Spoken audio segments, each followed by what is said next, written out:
Sebelum kita akan membaca firman Tuhan, mendengarkan firman Tuhan, kita akan membacanya dari Roma pasal yang ke-8. Saya hanya membacakan beberapa bagian, yaitu ayat 32, kemudian ayat 35 sampai yang ke-39. Ayat 32, Roma 8 ayat 32.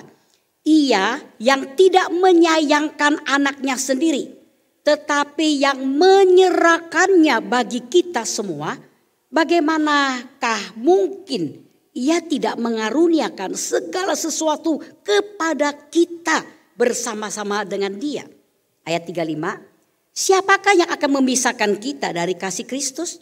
Penindasan atau kesesakan atau penganiayaan atau kelaparan atau ketelanjangan atau bahaya atau pedang? Seperti ada tertulis, oleh karena engkau kami ada dalam bahaya maut sepanjang hari. Kami telah dianggap sebagai domba-domba sembelihan. Tetapi dalam semuanya itu kita lebih daripada orang-orang yang menang oleh Dia yang telah mengasihi kita. Sebab aku yakin bahwa baik maut maupun hidup, baik malaikat-malaikat maupun pemerintah-pemerintah, baik yang ada sekarang maupun yang akan datang, atau kuasa-kuasa, baik yang di atas maupun yang di bawah, ataupun sesuatu makhluk lain, tidak akan dapat memisahkan kita dari kasih Allah yang ada dalam Kristus Yesus Tuhan kita. Berbahagialah setiap kita anak-anak Tuhan yang di dalam hidup kita senantiasa mau membaca firman Tuhan, merenungkannya dan mewujudkannya di dalam realita hidup kita. Maranatha. Maranatha, Maranatha, Maranatha.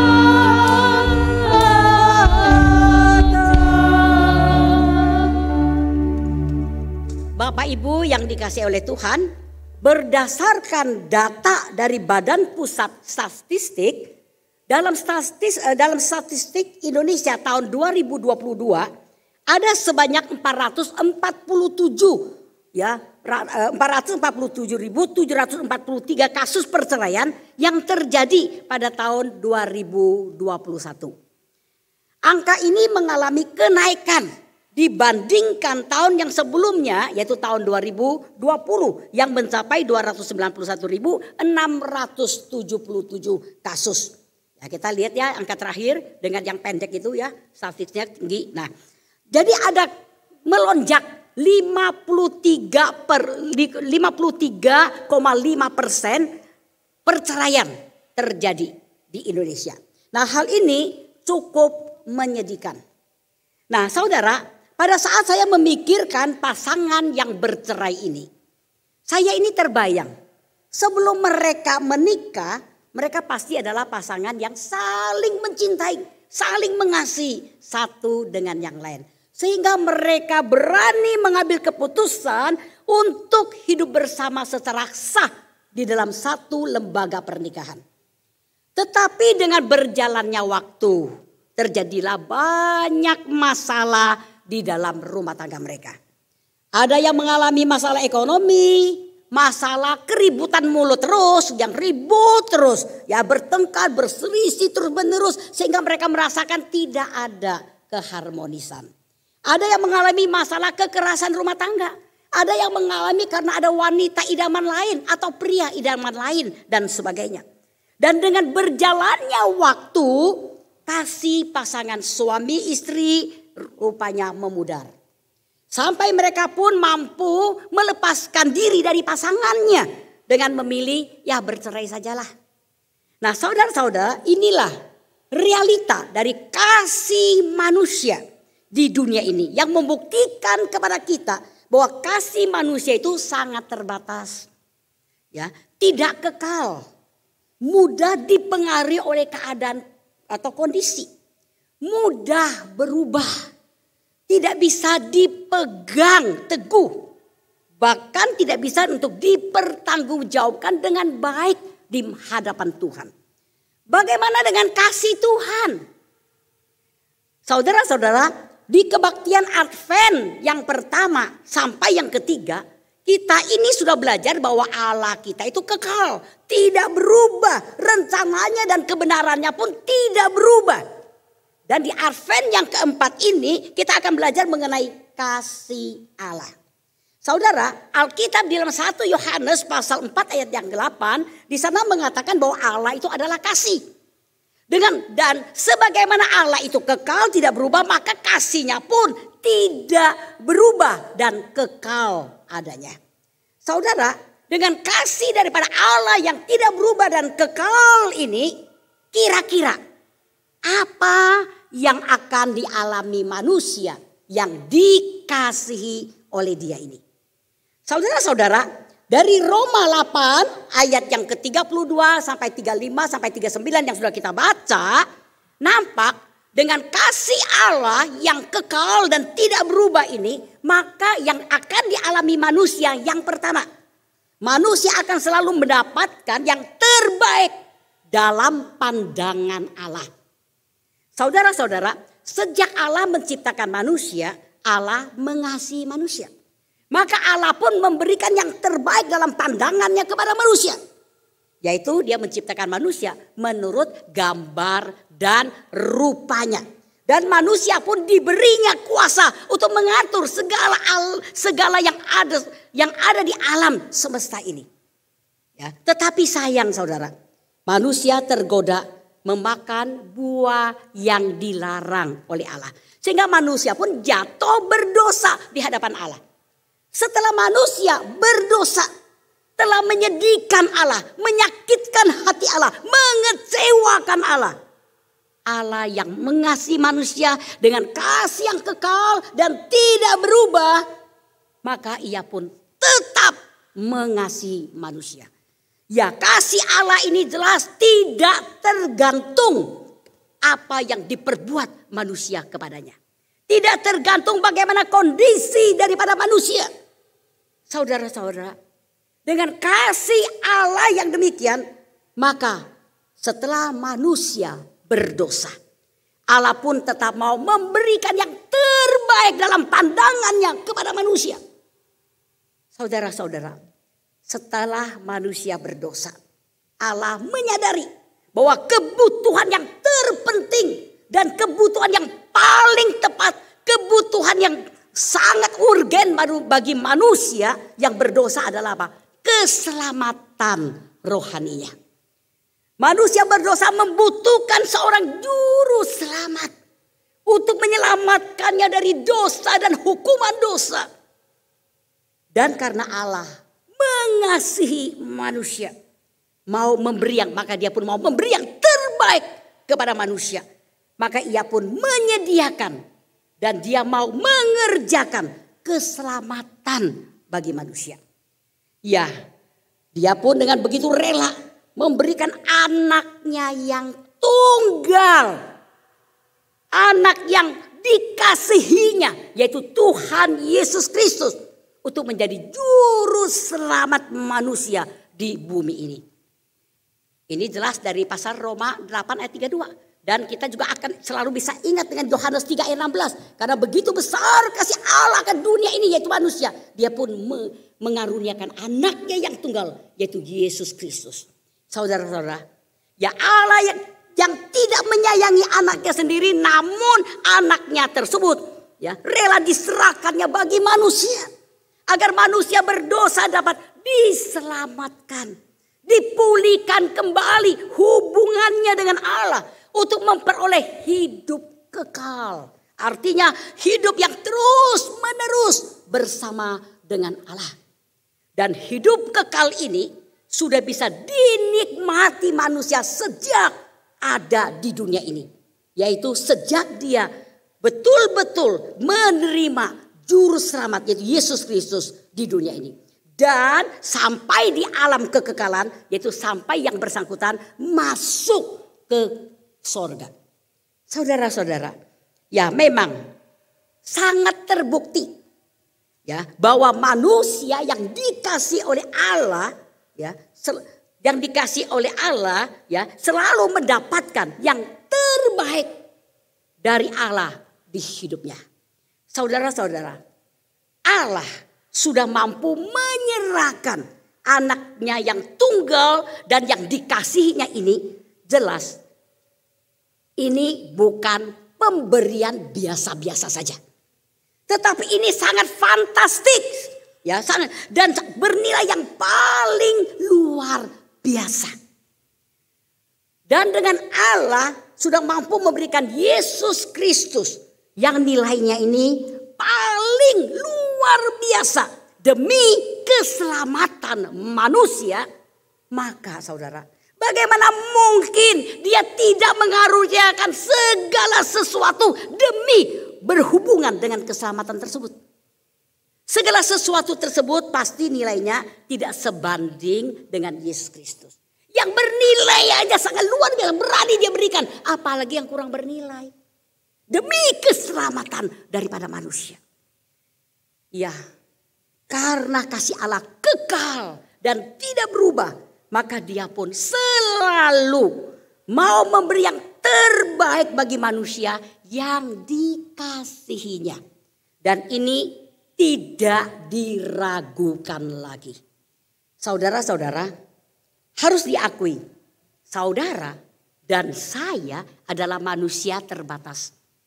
Kita ini sama-sama tidak tahu apa yang akan terjadi di hari esok kita. Tetapi Allah kita maha tahu. Dia yang satu-satunya yang paling tahu apa yang akan terjadi di hidup kita dan di masa depan kita. Maka apakah kita ini meyakini Allah yang maha tahu ini mengasihi kita dengan kasihnya yang kekal dan tidak berubah. Dan dia pun pasti akan selalu memberi yang terbaik dalam pandangannya kepada kita.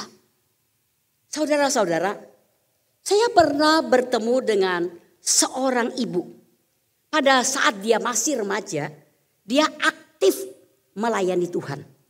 Tetapi pada saat dia pemuda, dia meninggalkan Tuhan demi dia bisa menikah dengan pria idamannya yang bukan orang Kristen. Dalam perjalanan daripada hidupnya, banyak masalah terjadi. Dalam keadaannya menjadi semakin rupanya terpuruk. Dia terkena sakit ginjal. Sampai dia harus mencuci darah 1 minggu 3 kali. Dalam pekerjaan rumah tangga pun dia mengalami masalah yang begitu berat bahkan kehancuran. Kemudian suaminya meninggal dunia. Dan ibu ini pun berkali-kali dia mengalami sakit yang kritis. Dan dia harus masuk rumah sakit. Tetapi dia masih rupanya bisa ditangani. Dan dia sehat. Nah pada suatu hari ibu ini masuk rumah sakit lagi dengan kondisi yang sangat kritis. Dan dia sempat jantungnya berhenti. Tetapi dia mengalami mujizat Tuhan. Dia tertolong. Dan dia bisa sehat kembali. Dan dia pulang ke rumahnya. Setelah dia sampai di rumah, dia menelpon saya. Dia mengabarkan bahwa kini dia sudah mau bertobat. Dia mengatakan, saya sudah mau kembali menjadi anak Tuhan. Saya mau bertobat. Bahkan saya pun mau ke gereja. Ya. Dan dia mengatakan aku mau menjadi anak Tuhan yang sekarang mau jadi anak Tuhan yang sungguh-sungguh. Karena waktu dia menikah, dia meninggalkan Tuhan. Saya sekarang mau menjadi anak Tuhan yang sungguh-sungguh, mau ke gereja. Dan ibu ini pun minta saya mendoakannya pada saat itu. Saya sempat kaget atas perubahan yang terjadi pada ibu ini. Secara manusiawi, saya merasa mustahil dia itu bisa berubah, bisa kembali kepada Tuhan. Karena saya tahu kondisinya. Tetapi karena adanya kasih Allah yang begitu kekal dan tidak berubah kepadanya. Maka dia pun mendapatkan yang terbaik menurut Allah. Dia bisa kembali menjadi seorang anak Tuhan lagi. Dan dia pun sempat minta kepada anaknya untuk membawanya ke gereja untuk beribadah kepada Tuhan. Saudara-saudara, memang pada saat ini ibu ini masih mencuci darah seminggu 3 kali. Namun dia sudah mempersiapkan kehidupan kekalnya. Karena dia sudah bertobat dan percaya kepada Tuhan Yesus dengan sungguh-sungguh sebagai Tuhan dan Juru Selamatnya. Sehingga jaminan memperoleh sorga, jaminan memperoleh hidup kekal pun dimilikinya. Ya, ibu ini diberi kesempatan untuk mempersiapkan rumah kekalnya. Untuk mempersiapkan sorga sebelum terlambat, sebelum kematian menjemputnya. Saudara-saudara, kasih Allah itu kekal dan tidak berubah. Maka yakinkah kita bahwa dalam perjalanan hidup kita orang-orang yang dikasihinya, dia mampu memberikan yang terbaik dalam pandangannya kepada kita. Percayakah kita akan hal ini? Dari Roma pasal 8 yang sudah kita baca, nampak dengan kasih Allah yang tidak berubah dan kekal, maka yang dialami manusia yang kedua adalah manusia tidak dapat dipisahkan, tidak dapat dilepaskan dari kasih Allah. Sehingga yang bersangkutan pasti aman. Bisa menikmati damai sejahtera dan sukacita. Saudara, saya sering menemukan saat anak-anak Tuhan mengalami kesulitan, mengalami masalah, mereka kemudian meragukan kasih Allah di hidupnya. Saat mereka terkena sakit kanker, mereka berdoa demikian. Tuhan, kenapa Engkau tidak mengasihi saya sehingga saya terkena sakit kanker? Saat dia kehilangan pekerjaan dan dia sudah mencari pekerjaan, berusaha mencari pekerjaan dan tidak mendapatkannya, dia merasa bahwa Tuhan itu jahat, tidak mengasihinya. Pada saat pasangannya lebih dahulu dipanggil Tuhan, yaitu meninggal, dia merasa Tuhan tidak mengasihinya, sehingga membiarkan dia menjadi single parent yang harus berjuang sendiri bagi kehidupannya maupun kehidupan daripada anak-anaknya. Saat dia menjalani usahanya, namun gagal, dia merasa bahwa Tuhan tidak mengasihinya. Saudara-saudara, kalau kita mempelajari Roma 8 dari ayat 35 sampai 39, nampak di sini bahwa manusia termasuk pengikut Kristus bisa saja dia mengalami berbagai masalah yang tidak enak di dunia ini. Antara lain bisa saja dia mengalami penindasan atau tekanan-tekanan hidup. Mengalami kesesakan termasuk sakit penyakit. Mengalami penganiayaan termasuk fisik dan mental disakiti dan atau mau dihancurkan. Nah, mengalami kelaparan dan ketelanjangan artinya mengalami kemiskinan, kesulitan ekonomi. Mengalami bahaya maut atau pedang artinya mengalami kematian. Dan lain-lain. Jadi manusia bisa saja mengalami bermacam-macam hal yang tidak enak secara manusiawi di dunia ini. Saudara-saudara. Saat manusia mengalami hal-hal yang tidak enak ini. Bisa saja yang bersangkutan meragukan kasih Allah. Tetapi karena kasih Allah itu kekal dan tidak berubah, maka sebenarnya yang bersangkutan tidak bisa dipisahkan, tidak bisa dilepaskan dari kasih Allah di hidupnya. Kasih Allah akan terus mengalir, selalu mengarah kepadanya seperti matahari, pasti terbit dan bersinar bagi manusia. Sebagaimana Roma 8 ayat 39, pasal 8 ayat 38 sampai 39, Paulus berkata, sebab aku yakin tidak ada maut atau kematian maupun kehidupan serta malaikat-malaikat atau makhluk seperti apapun, pemerintahan yang seperti apapun, kuasa yang seperti apapun yang ada sekarang maupun yang akan datang yang dapat memisahkan seseorang dari kasih Allah. Jadi walaupun masalah-masalah yang dialami seseorang di dunia ini bisa merusak, bisa menghancurkan fisiknya, bisa menghancurkan miliknya di dunia ini. Tetapi kasih Allah di dalam Yesus Kristus, kasih yang kekal, kasih yang tidak pernah berubah, tidak dapat dipisahkan dari dirinya. Kasih Allah selalu ada dan siap untuk mendampinginya, untuk menopangnya, untuk menolongnya, untuk hidup pada jalur beriman, jalur setia kepadanya di dunia ini sampai di alam kekekalan. Saudara-saudara, harus diakui, ada sebagian pengikut Kristus memiliki konsep keliru. Baginya, kalau Allah mengasihinya, maka hidupnya akan nyaman. Terhindar dari masalah, penderitaan, sakit penyakit. Dan dia akan sukses, makmur, kaya, terkenal, berkedudukan, berkuasa. Pokoknya mendapatkan kenikmatan duniawi yang luar biasa. Wah. Jadi sebagai pengikut Kristus yang dikasihi oleh Allah, menurutnya hidupnya akan hebat luar biasa secara duniawi. Makanya yang bersangkutan pun menjadi seorang yang sangat berfokus mencari hal-hal duniawi yang fana dan wah ini. Yang padahal akhirnya juga semua menjadi sia-sia. Sadarkah kita bahwa konsep ini keliru dan tidak sesuai dengan ajaran firman Tuhan? Saudara-saudara, konsep yang benar tentang kasih Allah adalah walaupun kita bermasalah, walaupun kita mengalami hal-hal yang tidak enak, menderita, terkena sakit, mengalami kematian dan sebagainya, Allah tetap mengasihi kita.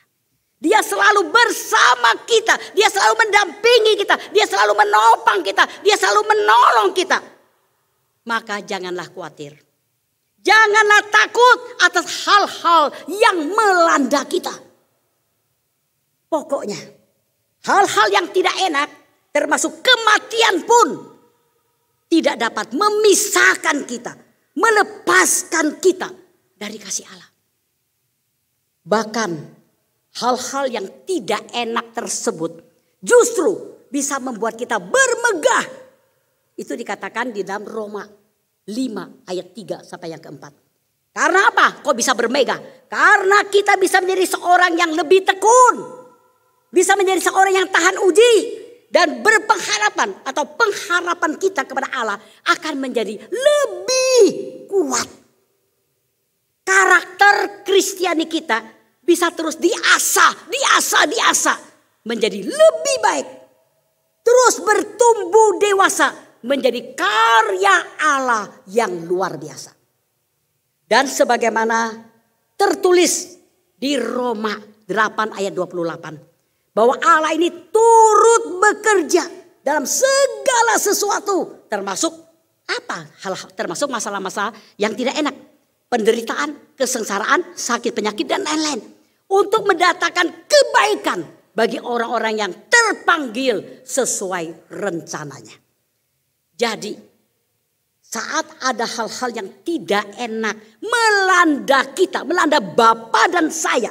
Atau Bapak, Ibu dan saya. Ingatlah. Kita tidak terlepas dari kasih Allah. Kasih Allah akan memakai hal-hal yang tidak enak itu untuk mendatangkan kebaikan bagi kita.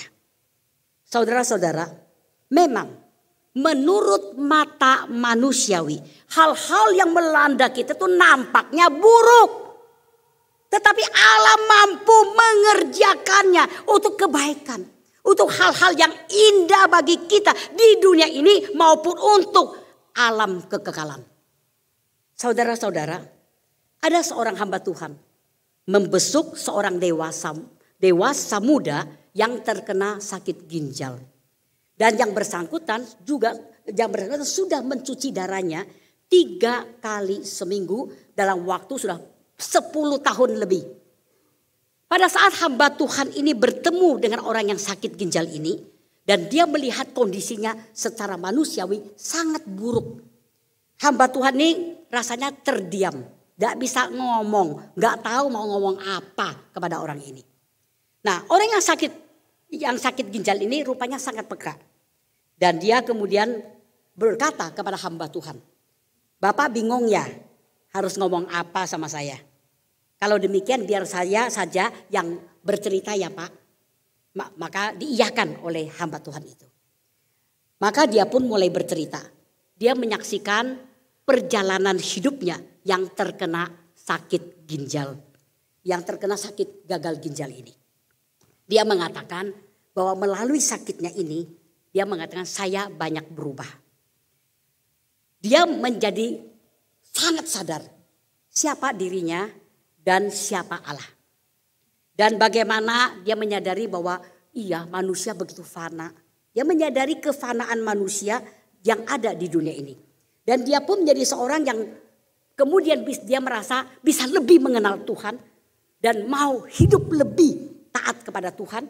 Dan lebih bisa hidup mengasihi Tuhan.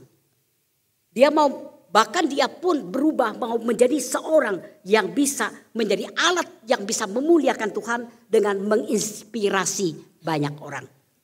Dan dia pun mengatakan melalui sakitnya ini, dia mengajak sakit ginjalnya ini, dia dapat menjadi seorang yang dia merasa bisa mengisi hidupnya dengan hal yang berarti daripada sebelumnya. Wah, jadi dia merasa ini aku sekarang bisa menjadi yang lebih berarti, hidup lebih berarti daripada dulu. Saudara-saudara, akhirnya di dalam pertemuan tersebut bukannya hamba Tuhan ini yang menguatkan orang yang sakit, tetapi orang sakit inilah yang menguatkan hamba Tuhan yang datang tersebut. Saudara-saudara, sakit ginjalnya tidak memisahkan dia dari kasih Allah. Sehingga dengan kasih Allah dia dimampukan menjadi seorang yang kuat di dalam iman. Sampai menjadikan dia alat Tuhan yang begitu luar biasa. Sebagai saksi Tuhan yang menginspirasi banyak orang di dunia ini. Saudara-saudara, di saat kita mengalami masalah-masalah yang gak enak. Dan kalau kita mengamini bahwa kasih Allah tidak akan melepaskan kita, saya percaya kita pun bisa menerima semua realita yang tidak enak di hidup kita. Dan kita pun bisa memiliki ketenangan, damai sejahtera, sukacita, rasa aman menjalani kehidupan ini. Dan kehidupan pun, dalam kehidupan kita pun kita bisa bersyukur atas kehidupan ini. Saudara, ada seorang ibu muda yang suaminya meninggal. Awalnya dia ini khawatir dan takut menjalani kehidupannya sebagai seorang single parent. Baginya rasanya kok masa depannya itu suram. Baginya kok rasa masa depannya itu penuh dengan kegelapan. Ya, yang rasanya dia tidak sanggup menjalaninya. Selama ini dia sudah terbiasa hidup selalu bersama suaminya. Semua masalah dibicarakannya dengan suaminya. Dan suaminya pun yang mencukupkan kebutuhan rumah tangganya. Tetapi sekarang suaminya sudah meninggal dan dia sedih dan dia bingung. Ini bagaimana ini? Dia harus bagaimana? Dia bingung dia harus bagaimana? Dan apakah dia bingung? Dia meragukan, dia bingung apakah dia sanggup menjalani kehidupan ini tanpa suami. Setelah sekian lama berlalu, setelah suaminya meninggal dengan sekian lama, dia itu bersaksi bahwa dia mengamini bahwa kasih Tuhan itu sudah mengalir di dalam hidupnya. Sehingga walaupun dia seorang single parent, tetapi dia selalu dimampukan Tuhan menghadapi semua permasalahan yang ada dari hidupnya maupun anak-anaknya dalam rumah tangganya. Dengan dia semua bisa diatur, dijalankan dengan baik. Dan semua dapat dijalani, diatasi dan ada jalan keluar yang terbaik. Dan dia juga bersyukur bahwa Tuhan yang mengasihi dia sudah menyediakan kelompok cross kecil, yaitu kelompok-kelompok kecil yang bagi dia. Sehingga dia memiliki teman seiman ya yang selalu mendukungnya dalam kelompok kecil itu. Dia memiliki kekuatan yang karena teman-teman cross pun memberikan kekuatan-kekuatan kepadanya. Dan Tuhan pun selalu melalui firman Tuhan yang dibahas di dalam kelompok kecil cross untuk berbicara kepada dia dan menguatkan dia. Saudara-saudara, kematian suaminya tidak memisahkan kasih Allah dari dia. Kasih Allah terus mengalir di hidupnya. Sehingga hari ini dia pun bisa menikmati yang rasanya rasa aman. Bisa menikmati ketenangan hidup, damai sejahtera, sukacita tersendiri. Walaupun suaminya sudah meninggal. Ya, kasih Allah tidak akan melepaskan dia. Saudara, apakah kita pun yakin dalam kondisi kita seperti apapun, kasih Allah tidak akan melepaskan kita.